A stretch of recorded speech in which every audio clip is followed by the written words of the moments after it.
like you. So classy. Full disclosure. On the 12th of April 2011, I collapsed to the floor dead. The penny drops for some, They're filming us now, they're trying to do us now. but not for all. No, they're not. Yes, they are. They're not filming us now. Yes, they are. As the dragons face off I'm going to make it competitive because I really want to win this one. and the entrepreneurs face up Why are you letting the business die? to some uncomfortable truths. If I can't get behind it, I can't invest in it. The rules are set, You've got every answer. Well, I'm coming on Dragon's Den. I've got to have the answers. but they're made to be broken. Hey, we're not allowed to do that. Remove Peter Jones, breaking the rules. Bring back Theo. Bring back Theo. As the investors go in search I feel a little bit in awe of you. I'm so inspired by you. And what percentage is your offer? for the next big deal. I hope I can make your dreams come true. You've given somebody a real lifeline there.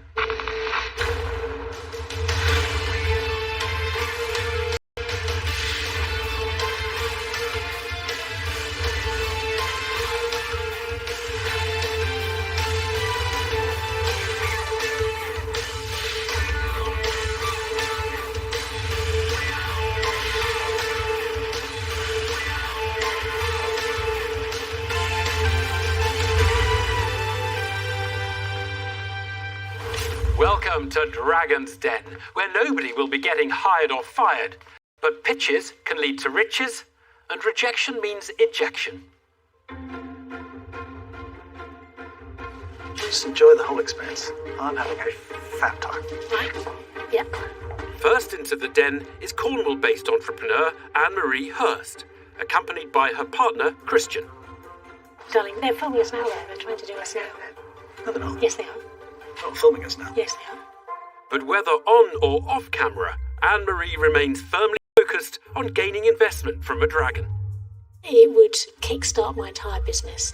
It would actually take away the impact of coronavirus for me and actually completely put me back on the trajectory I wanted my business to be on. Really excited by all of this. I think the dragons, they're going to be quite intrigued by the product because it is quite unusual and very innovative. And actually they will tune into that, I think.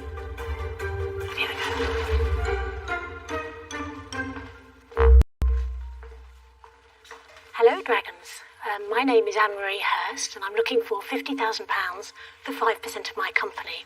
What we've done is we've actually created a new category of drink, and the first product is called Floreat, which is a sparkling botanical wine. I worked for one of the largest global alcoholic drinks companies for 11 years in a number of roles. While I was there, I had a realisation for consumer need and actually came up with quite an innovative solution. What I realised was while alcohol is quite a good way of actually helping people relax and be sociable, when I trained as a medical herbalist, I realised some of the herbs could actually be used to substitute some of the beneficial effects of the alcohol, that relaxation process, and also mitigate some of the more unpleasant effects of the alcohol. And that was the concept for my drink, and it was low alcohol. We launched the product in middle of 2019. I focused on spa hotels and wedding venues. But the proof of my drink is absolutely in the taste. And so I'd like to be able to offer you a glass of the drink. Christian, enjoy Great, that. thank you. Thank you. A low-alcohol, herb-infused sparkling wine Thank you. is the offering from Anne-Marie Hurst. This is the most important part of the pitch. The drinks industry executive turned medical herbalist is seeking £50,000 in return for a 5% share in her business. Let's all flourish. Thank you. The dragons have joined her in raising a glass, but could Anne-Marie also succeed in raising an investment? Tuka Suleiman is first to put her proposition to the test. Anne-Marie, when I tasted it, it reminded me of a sparkling wine with a touch of rose water. Well, that's very, very well guessed because actually I put fresh rose petals in there. Really? Yes. And I only had one sip. That's very, very impressive. You could be a sommelier. I could be, yes. Okay, so at the moment, you've been going since 2019. Yes. So give us a last rundown of your last 2 years' figures. The first year we focused just on spa hotels and wedding venues. So my turnover in that first 6 months to lockdown was £23,000. The second year, the whole of my industry that I was focusing on was completely closed down. I had to completely relaunch the business direct to the consumers, which we did do. How did that go? We set up our website and the distribution, and actually we achieved £46,000 of sales. So, with all your knowledge now Yeah. in this industry, just plan out what your vision would be in the next 2 years. So I thought if I can get to between 80 and 130 venues in the UK at 50 bottles per week, that equates to about 2 million, stretching up to £3.3 million of turnover. Whoa! Having weathered the financial storm of successive lockdowns, Anne-Marie is forecasting healthy future sales. And a brand-savvy Deborah Meaden's head has clearly been turned by her product's presentation. It looks beautiful, but I guess I'd like to understand the point of you pointing this towards spas and sort of healthy type businesses. Is there anything that the ingredients help people at all in any way? They have any health benefits, or is that really a marketing thing? No, it's very much not a marketing thing. As a medical herbalist, what I've done is I've put the quantities and the quality of the herbs, medical grade herbs, in each product so that you would actually get the physiological effects. The things that are in there, it says like milk thistle. And it feels quite weird to be reading this because I'm drinking a product that's made out of alcohol, and it says it protects the liver and can regenerate liver cells. Isn't that counter to what alcohol does? Well, it's trying to actually protect you from the alcohol. So actually, I'm trying to actually balance out. You're trying to counter the alcohol. Yes. But have you tested the efficacy of the product once it's actually brewed? I haven't tested it in terms of you have to do a clinical trial to actually prove that. That may be something I really want to do in a few years' time when I actually have money to invest in those sorts of trials. At the moment, I've got it, the clinical side of it, for those particular herbs and the quantities that I've put in it, that individually the herbs provide those benefits. And actually those get added into the product and then it's not treated. So they're added Yes. rather than it's made of. There are additives. Okay, thank you. Anne-Marie stands firm under Deborah Meaden's questioning about the benefits of her product. Now, Sarah Davies wants to discover just how much the entrepreneur's enterprise has currently cost. The point that you've arrived at today, what has been your spend to date in getting to that point? I've spent, to get to this whole product and the whole product launch, £560,000 of my money. How much? £560,000. And what have you spent the $560,000 on? I've spent over £100,000 on marketing. I've probably spent about 60k on the brand development. And also when we first started, I put a lot of business infrastructure in place. Have you got any money left? Or? There's no money left, but I've also just sold my house, so I have actually got finance there if I did need to put it into keeping the business going. Do you think you'll need to raise more money? I at the moment could do with more money into the business. I'd like to actually make sure that we get the sales coming through so that actually it's actually self-funding from now on. That's what I'm really trying to get to. I think you have a beautiful looking product. However, I worry about you because you've clearly had a very successful career, and how somebody with all of those credentials ends up spending £560,000 on a business before it's even turned over 100 grand is a massive worry for me. So I won't be investing in that amount. A blow for the seller of sparkling wine as a first dragon bursts her bubble. Will Sultan of social media Stephen Bartlett be any more willing to offer Anne-Marie the chance of a champagne moment? I really like the product, and I also thought your pitch was very rooted in expertise. The bit that I'm getting increasingly concerned with is it feels like from a marketing PR perspective, you've thrown a lot of money at the wall and you haven't yet figured out what works. You said you'd done 100k in marketing spend, and the return on that is 70k in sales. Yes, and I think one of the lessons actually I've learned was it's been very, very cost effective for me to actually get up into spa hotels and wedding venues, so where they can taste the product, they really love it. I found it really hard getting through to people where I actually advertise it directly on the social media channels where they don't taste it. So the only way around that with social media advertising is by using the endorsement of someone else. But finding an effective influencer that you've never used before, it's a risk. You could end up paying them £5,000 and they could drive one bottle of wine sales. sales, right? So it's, when I look at your business, your success is going to be predicated on your ability to sell in person. And that's a slow route. You know, I'm 28 now, I'm going to be 48 by the time I have a chance of making a return. And that's not attractive to me as an investor. Okay. I'm going to have to say that I'm out. A failure to convince Stephen Bartlett of her product's marketability costs Anne-Marie her second dragon. Does Deborah Meaden see anything that could make the herbal drink a fruitful investment? Anne-Marie, it looks lovely, and with you selling it, I bet it's got a good chance because you represent your brand really well. You look like each other, and that's brilliant, and you've got the authenticity behind you. But do I think it's going to take over the world? I don't have that same vision that you do, so I'm out. That's nice, wasn't it? I mean, being told you look like your wine. Yes, it is. I thought it was an interesting description, actually, because I am mega impressed with it. It does look very expensive.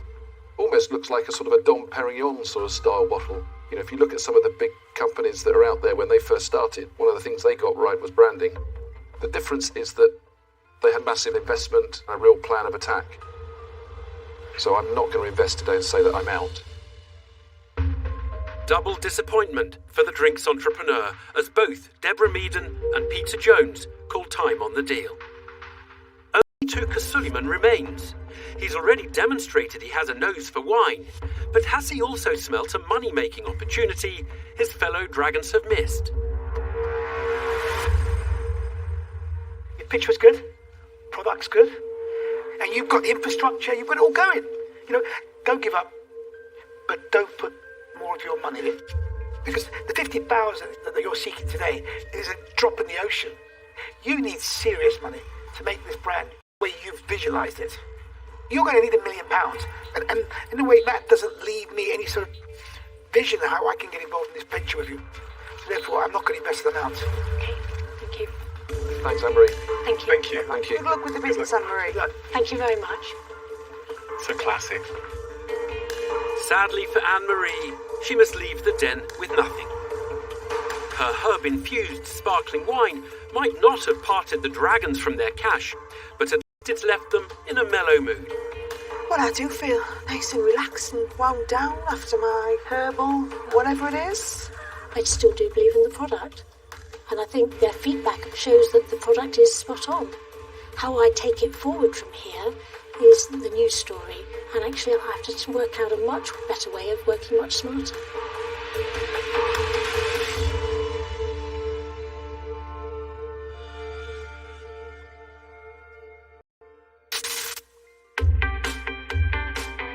Next up in the den is Paul Westerman from Cambridgeshire.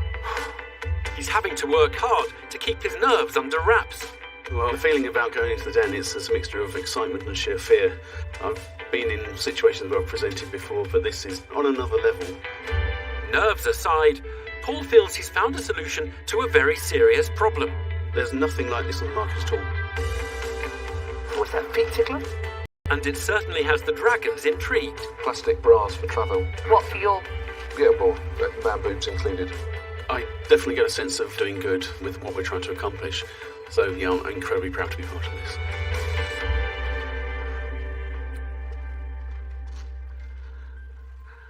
Hello, Dragons. I'm Paul Westerman. I'm the Managing Director of a company called RBR Active Limited. We're the company behind the RBR Leg Flow, which is a clinically researched, clinically trialled deep vein thrombosis prevention device. I'm here today to secure a £50,000 investment for a 15% equity in the business. On the 12th of April 2011, 9 days before I was about to be married, I collapsed to the floor dead. I had suffered a massive bilateral pulmonary embolism.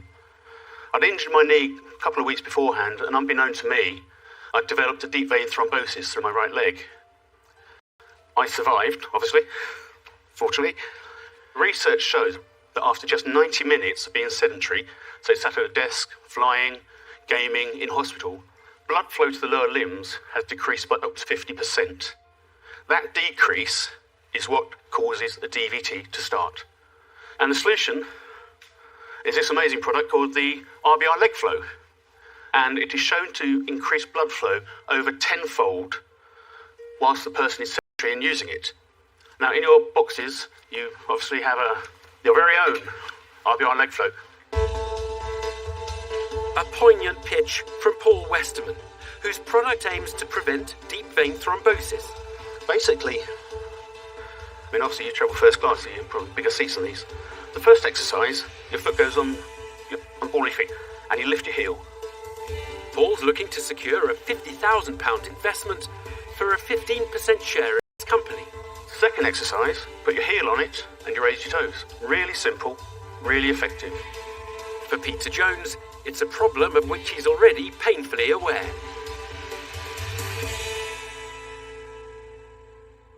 Paul, hi. I know that this is an issue. I was coming back on a flight from Los Angeles and I basically ended up in hospital in Windsor with a tube in my groin, and it was without doubt because I wasn't moving for a long period of time. And ever since, I've done exactly the same as you.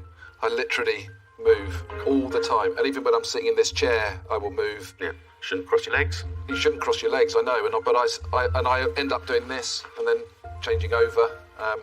So I know it's a real issue, and sadly, many people have lost their lives over this problem. Yeah. I think it's a good product that you've come up with. Thank you. Because I actually think you could have something here that could go into airlines and certainly care homes. Very, very important. The market sizes are staggering. For example, Qantas fly over 40 million passengers a year. Prior to COVID, we were in discussion to onboard some of their flights. Obviously, with COVID, the flights have stopped. However, we are still in regular contact with the Chief Medical Officer of the airline. And also, the NHS admit millions of patients every year. People who game regularly online, it's 36 million people in the UK. So the markets are daunting. Paul's confident that there's a large customer base for his device. Sarah Davies launched her multi-million-pound business with a gadget that she came up with. And it looks like she spotted a potential issue with the design of the entrepreneur's invention. I think the product's brilliant. My concern is, I have a massive bag and I carry all sorts when I fly. There's absolutely no way I could go and fit this inside my bag that I'm taking as well. You know, had you designed a version that turns inside itself, the two cups fit together and then swivels out and opens up, that would have been more conducive to travel. You know, like when you pack your bras, when you go away, you put the two cups inside each other and pack. I was going to use shoes as an example, but we'll go for bras. We'll go for bras. They look similar. That can be easily done. So you've really clearly and well described the problem, which I think a lot of people recognise. But you've been going quite a while and you didn't give us any financials. So are you trading? And if so, give me an idea of what that looks like. We started in 2018. We didn't trade in 2018, but we did invest £30,000. 2019 to 20, we invested £40,000, and 20 to 21, turnover's been £6,500. We've invested a further £20,000, so we are still at the moment running at a net loss. And how much would I pay for one of these? Retail price is £24.99. Oh gosh! And how much do they cost you to make? With the packaging, around about the £2.30 mark. You should be able to get your cost of manufacturing, even packaged. You should be looking at £1.50. Yeah. And you want to be selling these out at £9.99. Okay. And it makes it accessible to the masses. At £24.99, it's...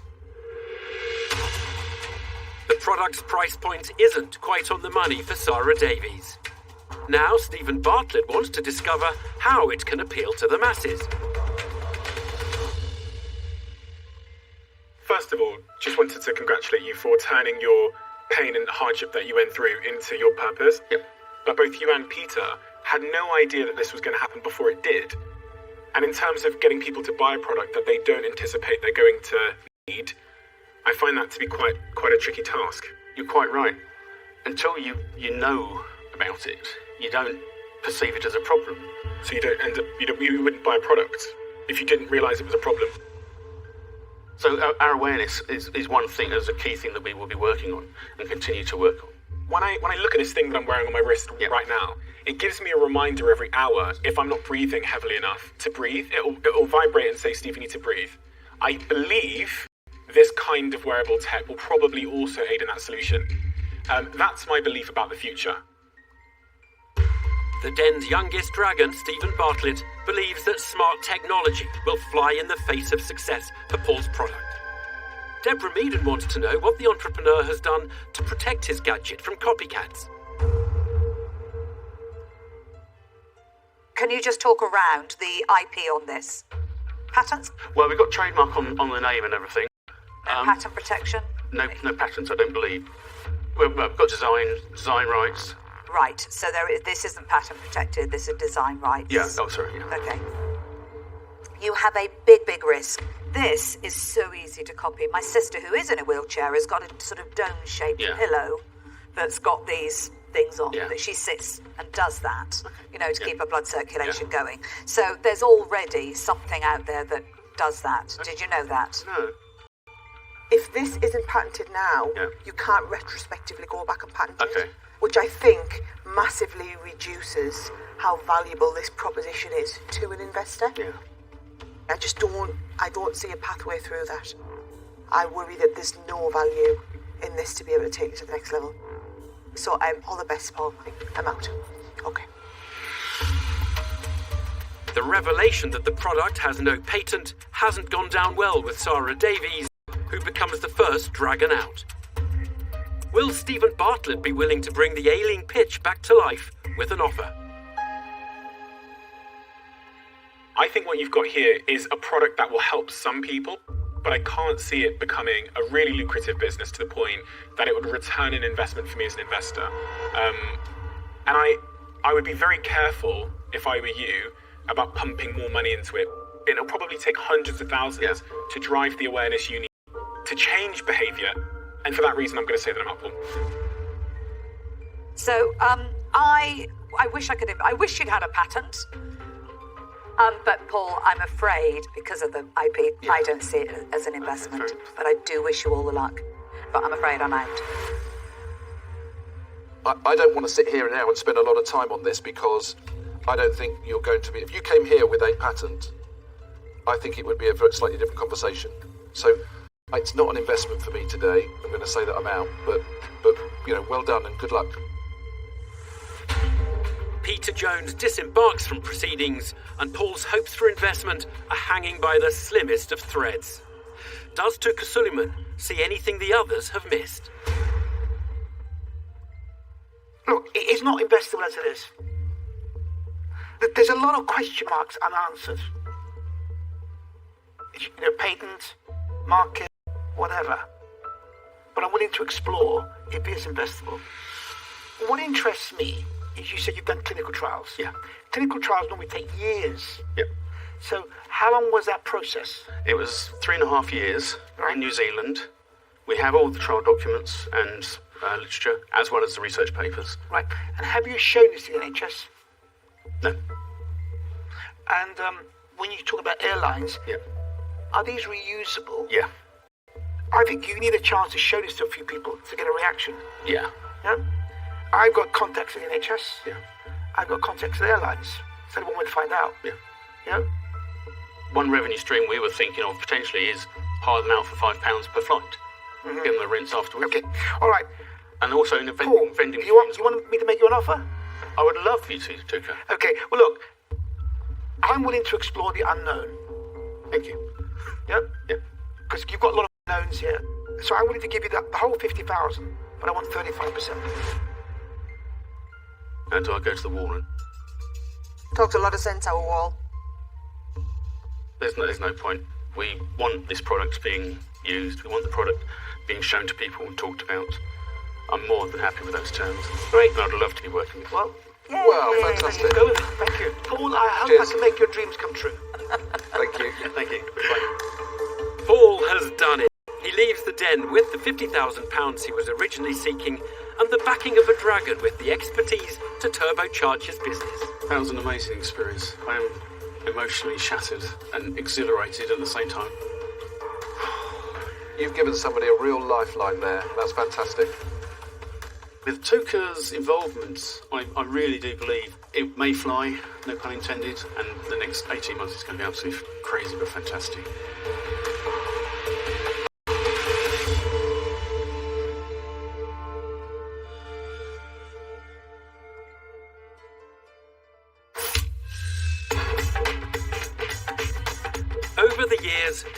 Den has seen a whole host of entrepreneurs whose businesses and pitches were inspired by the wider world we live in. From Rootin' Tootin', Texas, put that jerky in your mouth, mouth, mouth. Put that jerky in your mouth. the misty hills of Kerala, It's not in gear.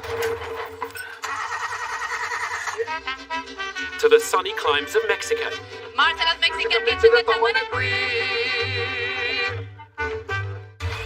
When Fahim Badur entered the Den with his globally inspired product in 2016, he knew the opportunity that awaited. This is the moment of our life. Fahim's idea was a restaurant franchise with an international menu. We created the restaurant concept based on flavors from all over the world. But he managed to miss out an important detail. What are you asking for, man? You forgot the most important part of your pitch. Yes, You don't yes, want any yes, money yes, and you won't want any percentage. I just want you guys on board. That's all I want. 50%. Dooku, you can have anything you want. You got the same style. A slightly less excitable entrepreneur was Ronan McCarthy, who spotted a long-forgotten concept being performed daily on the streets of the United States. Where's the public shoe shine service here in the United Kingdom and Europe? But Deborah Meaden soon took the shine off Ronan's pitch when she wanted to talk numbers. So can you talk us through that business model? What are you Absolutely. assuming the turnover? There's two figures you need to remember is 5 and 7. First of all, 5 is how many minutes it takes for a shoe shine. 7 is how many customers these lesser pitches Which are one doing. of those answered the question about what is the turnover going to be? Now, to give you a hint and to really avoid you Yeah. and I Yeah. parting company really early on, Understood. the next thing you say needs to be Okay. a turnover number or I don't know. You've got Understood. two I choices. do know, and it depends on No, the precise... it needs to be a turnover number Okay. or I don't know. 55,000 per I year. feel oddly elated that I've afraid I managed was to going to get go a the wrong number way out round. of you. I feel quite triumphant there. When Chris Passmore travelled to Asia, he came back with more than just a suntan. His trip inspired him to start an edible insect business. Is any dragon daring enough to try one of my grasshoppers? No. Yeah, absolutely. Yeah, well, yeah. Oh, I feel ill. Like Debbie, probably. Oh, no. Peter Jones wanted to know if Chris had the stomach for his own cuisine. Do you eat them? I do. Can you move that? Oh, that was a crunch. You're just about to throw up on me. Go away. You don't like it, do you? I do. Your eyes are watering.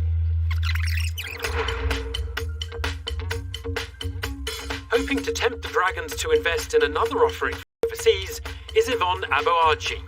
My product is Ghanaian, and it's a brand new way to get your skin feeling fresh and revitalized. My skin is testament to it, and I'm wearing no makeup. Is it a back scrub? I think it is. You do realise you're going to have it in here. Hey, we're not allowed to do that. If you have a look. Remove Peter Jones, breaking the rules. Bring back Theo. Bring back Theo. While someone in the den seems intent on misbehaving, will Yvonne's imported product get the dragons falling in line to invest? Hello, my name is Yvonne, and today I'd like to offer you 25% of my business, the Net Exfoliator, for £25,000. Now, you might be familiar with a range of exfoliating tools. However, the majority of these products are made from materials that might not often be recyclable. On top of that, if you have any mobility issues at all, you would struggle to get a good clean from head to toe with most of these options. So what's the answer? And I believe it's the Net Exfoliator. What we know in Ghana as a traditional exfoliating cloth called the Sapo. The net will last you for about 2 to 3 years, and for the duration of that time, you can throw the net in your washing machine, keeping it hygienic. If you have any mobility issues due to the length and the stretch in the fabric, you can get a good clean from head to toe. Since launch 18 months ago, I bought every single net from the marketplace in Ghana, ensuring that money goes back right into the hands of the market stall holders. Thank you so much. I welcome your questions, and you'll all find samples in your box. Thought they'd be in there. A nylon exfoliating cloth used in Ghana is the offering from Yvonne Aboarji, who is seeking £25,000 in return for a 25% share in her body care business. And the entrepreneur's pitch appears to have prompted Peter Jones to come clean. This isn't something that I actually do, Okay. No, that's all right. but I get the whole point about when you get to the back part, it's going to be quite difficult. So it's the length, it's kind of that. Absolutely. Okay. Good, effective clean. So how much do you sell it for? £25. That seems expensive to me. Not really. So your usual exfoliating gloves or body brushes, they can range anywhere from £1 to £5 retail. But the thing with them is that you're replacing them probably every month in order to keep them hygienic. So across 3 years that you're using the net, you've paid £25. It's a lot cheaper than buying a exfoliating glove every month. How many have you sold so far? In our first year of trading, we sold 85 units. Right, so year one, you just sold 85? I think first year it was just mostly family and friends supporting me, feeling a little bit sorry. No, okay. That's honest. But in the second year, my husband actually suggested that we inject a bit of money into the business. So we went with a PR company and we got featured in a range of publications. But our biggest feature was by India Night in the Sunday Times, and that basically launched us overnight. And in our second year of trading, we sold approximately 1,400. Wow. Over what period of that? How many months was that? Since February the 7th. Okay, so in 5 months, basically. Yes. So you've done quite well then. A raft of positive publicity has led to an impressive spike in sales. And Yvonne's product certainly seems to have struck a chord with Deborah Meaden. I can see how it works, and I get how it works. My husband's 6'5", you know, and it makes me laugh sometimes. He comes in with a little back thingy, and it looks like it's a child's, toy against his back. But how does he get in the middle of his back? So he's got two things. He's got the body brush, so he's got a brush that he can scrub. And Don't you help him out by just diving in and helping to his back for him? Oh, I see where this... I can't believe I cannot believe I walked into that. Can I ask you about the packaging? Is that plastic? It is PVC, yeah. I designed it that way so that the packaging will last you for the duration of the net. Okay, so this is nylon, and that's plastic. And a lot of the products it replaces are actually quite natural products, aren't they? They are, but they do not last very long. They're not particularly hygienic. The ability to throw that into the washing machine and keep it hygienic for the duration of its lifespan is a plus side of it that you don't get from natural products. Yvonne is standing her ground in the face of an eco-examination from the Den's resident Queen of Green. Now textile tycoon Tuka Suleiman wants to discover more about the beauty entrepreneur's raw materials. Basically, if I have to be totally honest, it's a warp knit nylon. It's got no work content. Just cut it up. Where are you buying this from at the moment? From Ghana. You're buying this from Ghana? Yes. But Ghana doesn't produce this fabric. No, they don't. They buy it from China. China, yes, that's right.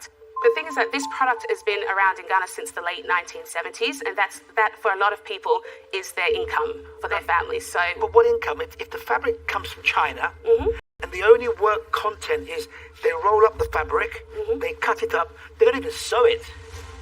So it helps the people in China, it helps the transport companies, but does very little for the people in Ghana, apart from probably a couple of people rolling the cloth up and cutting it. Yep, so at the moment, we are obviously buying it directly from the marketplace. So people sell these products as their income. So we buy it from them. We could go directly to China. Yeah. We've chosen not to because we want to put the money back into their hands. But Yvonne, that's like a philanthropic concept. That's not a business. That doesn't help that local community in the way that you think. You'd be better off to invest in the local community. You know, we've done a lot of work in many countries, not specifically Ghana, but Kibera, for example, which is like one of the worst slums in the world. And we wouldn't be buying things from them. What we did is we went in and actually started businesses and supported them that way. So we made them creative in their own mindset to make them basically think about a sustainable business that they could have for themselves. So you're actually not helping them. And I think Tuka's spot on straight away there. Food for thought for Yvonne, as both Tuka Suleiman and Peter Jones express doubts over the benefits her current business model really offers people in Africa. But marketing maestro Stephen Bartlett wants to find out more about the beauty entrepreneur's attempts to grab the headlines. So you had this PR wave. When was the PR wave and what's happened since? So the PR wave was on the 7th of February. That's when we got the Sunday Times article. Yep. We had almost £25,000 worth of sales in that month. Yep. That dropped slightly and has continued to drop. Give me details on when you say it's continued to drop. Yep, so the first month was about 25,000. Second month was about 4, 2.5, and 1. Why are you letting the business die? I work full time. What I have done is some Facebook marketing, some social media marketing, that sort of thing. But I think that PR is our best bet because most people have never heard of the product. They do need to hear it from a trusted source, I think. And that's what India Night did for us. She was a trusted source. Yeah, I think on that, just to challenge that a little bit, you're thinking of PR as in like getting in newspapers and stuff. Mm-hmm. Social media is a form of PR as well. Because this, again, is one of the products that you can demonstrate the value and use case for in 10 seconds on an Instagram story.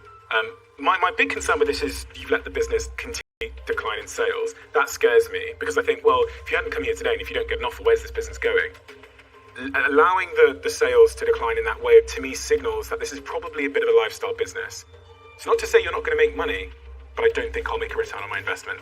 And so for that reason, I'm out. Disappointment for Yvonne, who has lost her first dragon. Is Deborah Meaden poised to pour more cold water on her plans to revolutionise the daily scrub? Do you know, there's something about it. I mean, I don't like the nylon piece or the plastic piece, not surprisingly. I have spoken to a company who have tested and said that it is recyclable. We just need to find the right recycling partner who would partner with us so we can actually send them back to them in bulk and they can recycle. Yeah, but that won't happen because people are not going to use this. Send it back to you for you to send it back to the right recycling partner. People don't bother. By the time they've washed it several times, that ends up in landfill, is what happens. I obviously don't feel terribly comfortable about that. So if I can't get behind it, I can't invest in it, Yvonne. I'm really sorry. So I won't be investing. I'm out. The big worry that I've got is the Primarks of this world are just going to look and think, oh, we can make one of those for 50p and we'll sell it in our store for £2. Mm-hmm. And you are £25. And I just think it's not going to work. That distance between's not going to work. So I won't be investing today and I'm out. Your pitch was actually great. Thank you. But I think there's a lot of flaws in your business. I think what's best for you is to look at this product and get it on Amazon for $9.99. Get some volume going. And I think at $9.99 you might actually have something. You'll do a bigger volume, mm-hmm. You'll buy more, and you will create a nice little business for you and your husband. But as an investment for me, it does not make sense. So I'm going to wish you all the best, but I'm out. 3 more turndowns means 4 dragons have walked away from the deal. Only a philanthropically inclined Peter Jones now remains. But will his generosity extend to a donation into deep cleaning? I do like the kind of projects that really have a real benefit in different communities. And I would urge you to continue doing this, but then utilise the profits that you make and hone in on one specific project that has a lasting effect for the community, rather than I've got food on the table just for today. Make sure that they've got food on the table for the next generation. So I'm going to wish you the very best of luck, but it's not an investment, so I'm going to say that I'm out. Thank you so much, Thanks, Yvonne. Encouraging words, but the beauty entrepreneur leaves the den with nothing. Her exfoliating cloth couldn't tempt any of the dragons into shedding their cash, but at least her failure to clinch a deal doesn't appear to have worked Yvonne into too much of a lather. Oh, I think it's been amazing, learning more about my business and how to add the social enterprise to it. I just hope that maybe there'll be a turnaround towards the end, but unfortunately not today.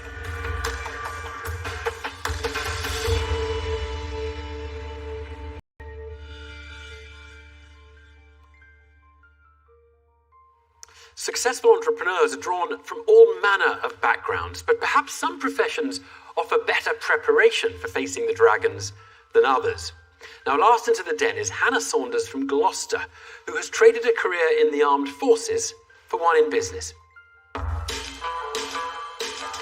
Being in the RAF was very different to being an entrepreneur, although I became very resilient, so it's actually really helped me with running this business. She may no longer be in the Royal Air Force, but Hannah is still determined to be a high flyer. I firmly believe we can be a household product, and I'm here to make a 10 to 20 million pound company. I'm not messing around.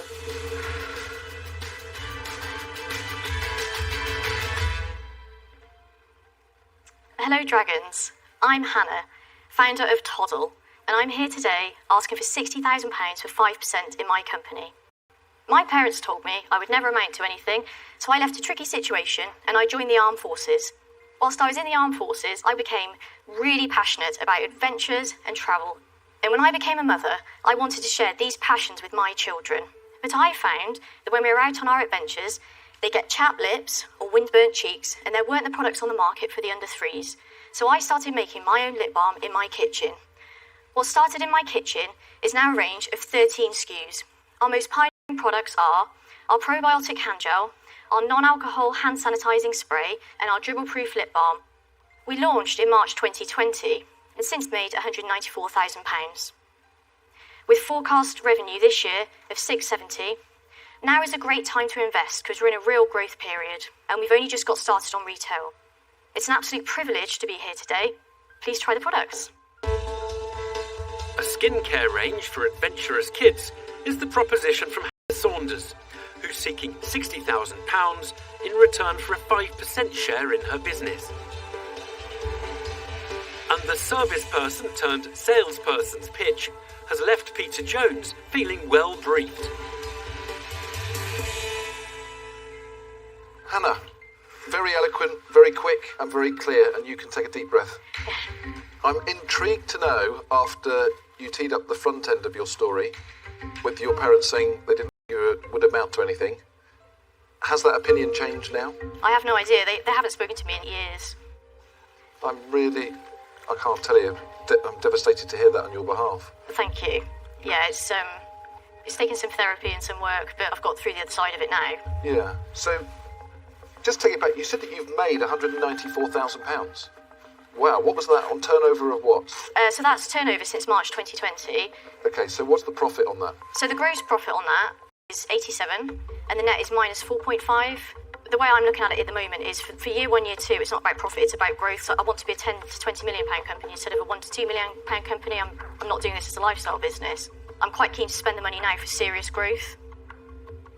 Of the almost 200,000 in sales you did last year, give me a bit of a breakdown and an overview of how that was achieved in terms of marketing and channels. In terms of channels, that's £83,000 on Amazon, about 60 on the website, and then the rest is made up from retail. So a real heavy lean towards Amazon there.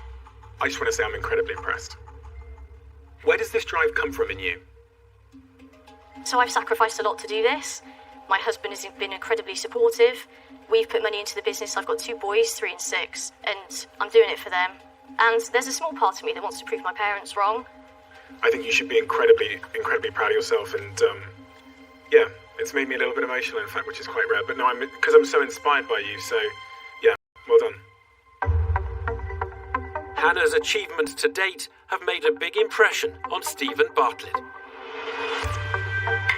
And Deborah Meaden appears similarly enamoured by the skincare entrepreneur. Can I first of all say, what I love about you is that you've got a lot of stuff right. You instinctively know what you should be doing. And what percentage is your offer? Well, sorry, yeah. I'm actually, yeah, no, hold on a minute. No, so that's about you. And product-wise, what are its credentials? So our best seller is the probiotic hand gel. So it's got live bacteria in it, so it's covering your hands in good bacteria, so it's helping your immune system. Is there anybody else doing that? Oh, I've looked, and I can't see anyone else in the world doing it naturally. Parabens? No, nothing. Sulfates? No parabens or sulfates. Palm oil? No palm oil. And if at any point we used anything which traditionally wouldn't be sustainable, we are being sustainable.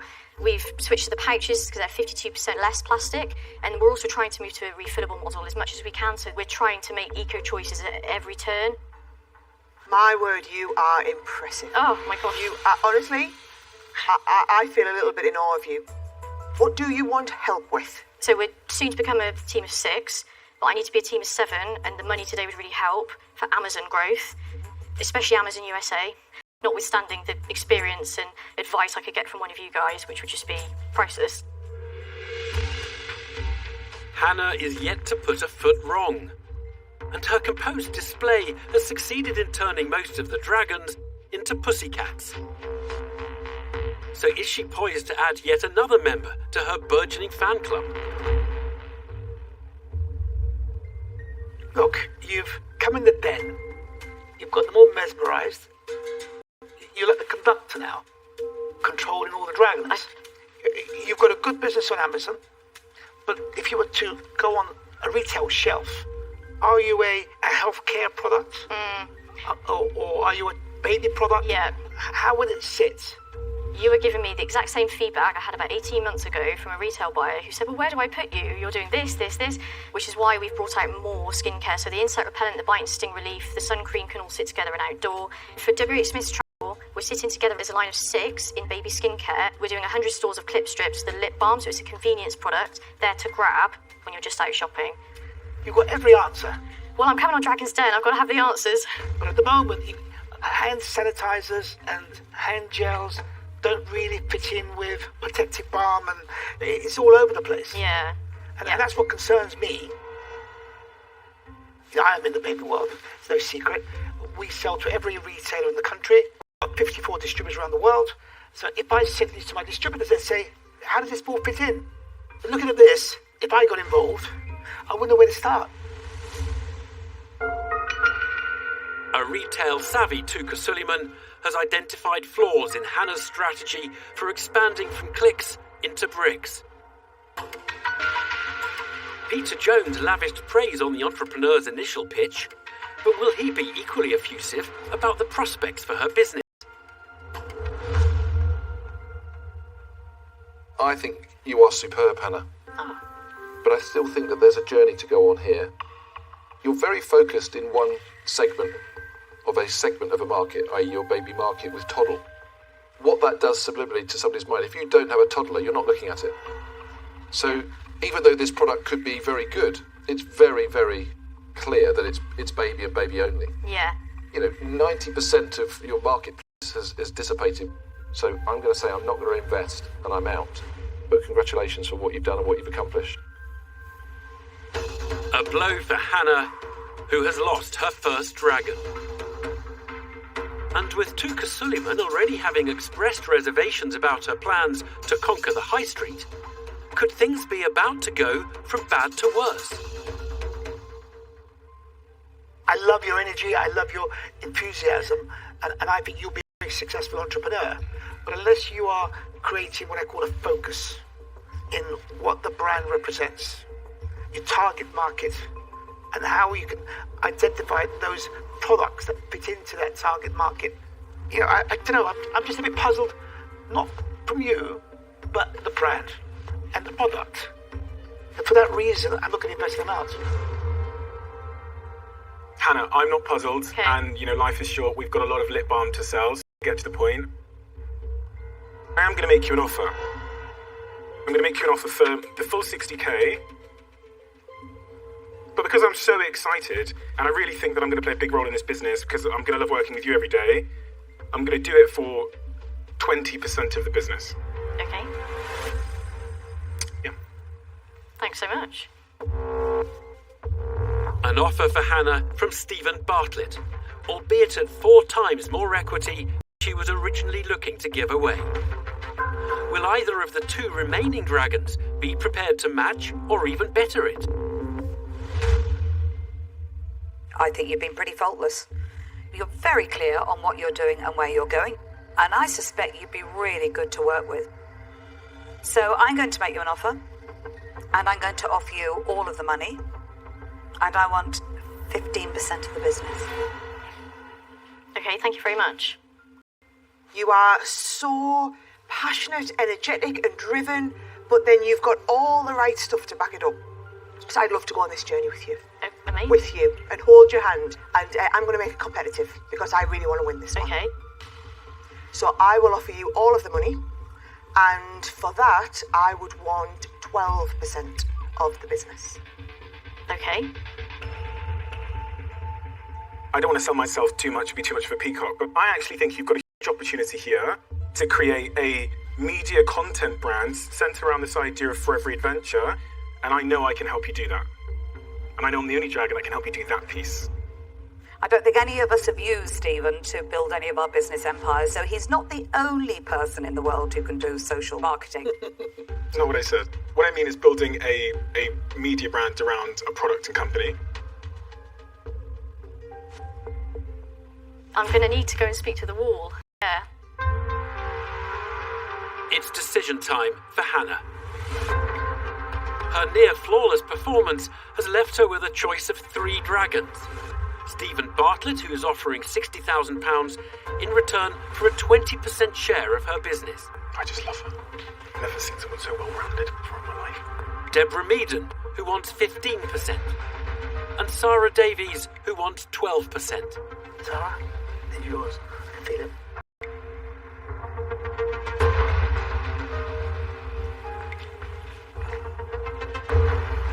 This is so difficult. First of all, it's an absolute dream come true to be here and to hear all of you say such wonderful things about my company. But would any of you consider revising your offers? What did you have in mind? 10?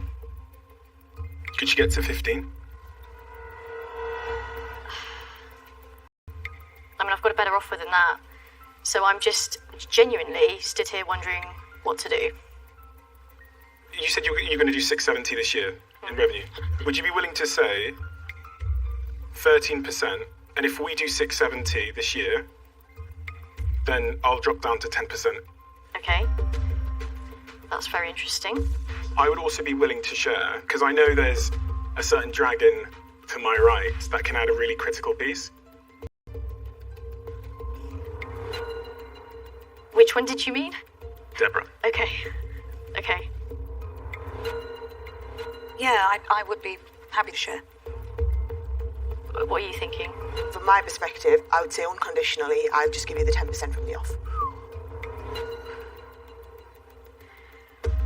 I really like you. But I am going to go with Deborah and Stephen. And thank you so much for your offer. Great. Yeah. Amazing. I'm honestly chuffed. Thank you so much. Well done. Good luck. Thank you so much. See you guys soon. See you Thank soon. you. Bye. See you Cheers. soon.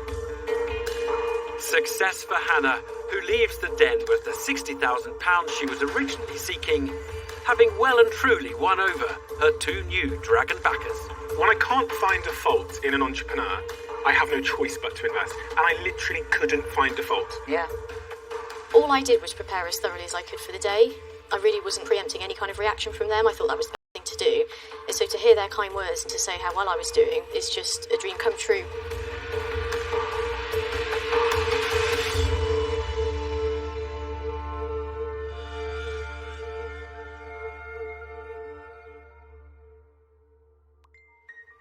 An affirming end to the day's final encounter as Hannah looks forward to a bright future, courtesy of Stephen Bartlett and Deborah Meaden. Which proves there's no exact science when it comes to pitching your product, but if you get your presentation right, there's a good chance the dragons will bite. Next time, That'll be my mother. One of you's going to be terminated. Come on this way. What is it you want and need from a dragon? If you can't go yes at the end of this deal, there's no point doing it. That was stressful. Did you just value 1% of your business as a hazelnut chocolate? Yeah. Tuka's about to make you an offer. Am I? You're 100% going to make an offer, Tuka. Virtual fist pump. I'd be actually bloody terrified to work with you two.